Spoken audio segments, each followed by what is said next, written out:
Just-in-time is about learning to deliver quickly and with a large variety on the same capacity, without having to explode infinite capacity just to be able to handle the variety.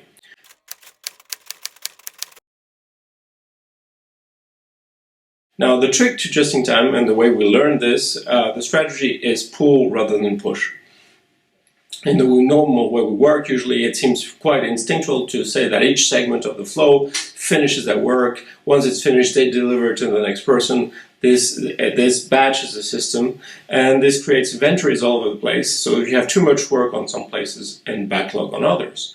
Here, the idea is to pull, which is that I only will start my work when the downstream segment says, please work for me now. So this creates pull instead of push.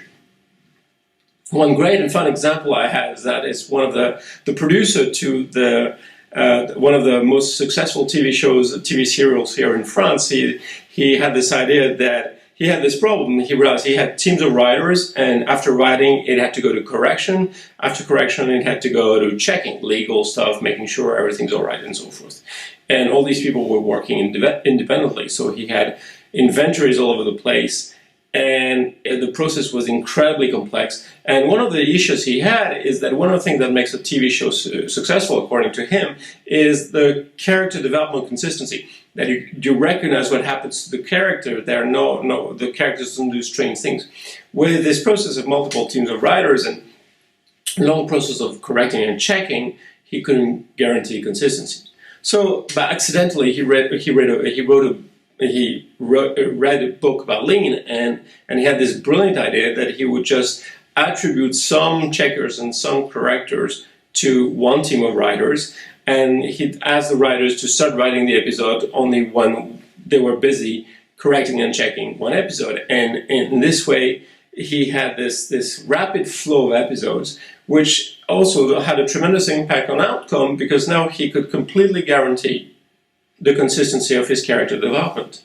So this is a great case because it shows how the pull system doesn't just improve the flow, but it also improves output. It improves also the quality of the outcome.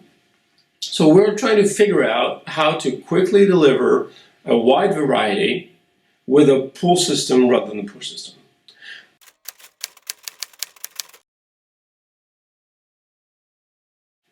The way we know if we're doing this right is very simple. We measure the lead time. So we get into the situation, we start measuring the lead time. There's a lead time from when the customer asks for it and when we deliver. Then there's a lead time from when we send the production order and then the work arrives. Now, we measure the lead time and we measure variety. The idea, of course, is not to have a quick lead time with just one product, but to be able to add product A, product B, product C, and still keep a quick lead time as you're adding variety. But this is a very simple way to score yourself. What is your total lead time and how much variety can the process handle?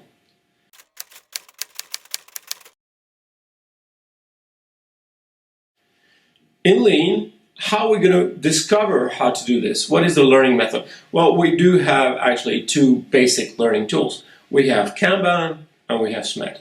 Now, Kanban, before it became known as TPS and then Lean, the Lean system was actually really the Kanban system. The Kanban is a system in which, in order to produce something, you need to have a card that is a production instruction.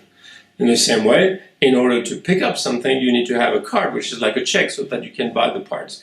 So the Kanban system is a system in which we visualize the information as physical objects, as cards or other objects, but mostly cards. This allows us to think completely differently about information because now we can handle information as if it was objects.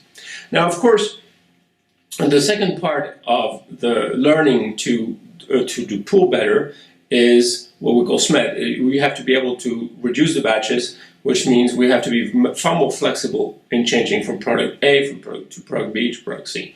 This means that not only do we know perfectly how to make A and B and C, we also need to know how to have very good standards to be able to change from A to B and B to C and so on.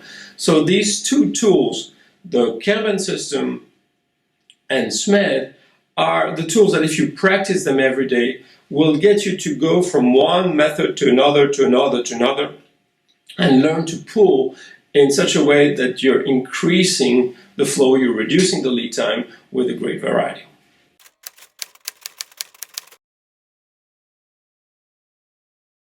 What can we do with these results? I mean, why do we want this so badly? Because, of course, customer tastes evolve. Some products are old-fashioned. We come up with new products. Now, the problem with new products is that if you have to build a full dedicated facility every time you come up with a new product, it's both extremely risky and extremely costly.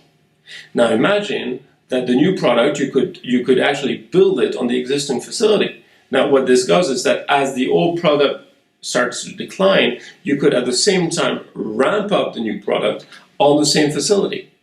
Now, this is, of course, as an industrial strategy, this is very powerful.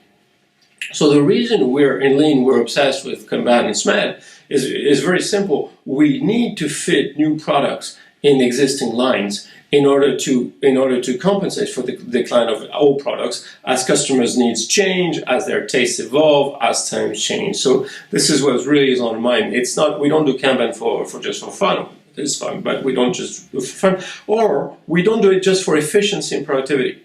We really do it because we need to free capacity to be able to launch new products.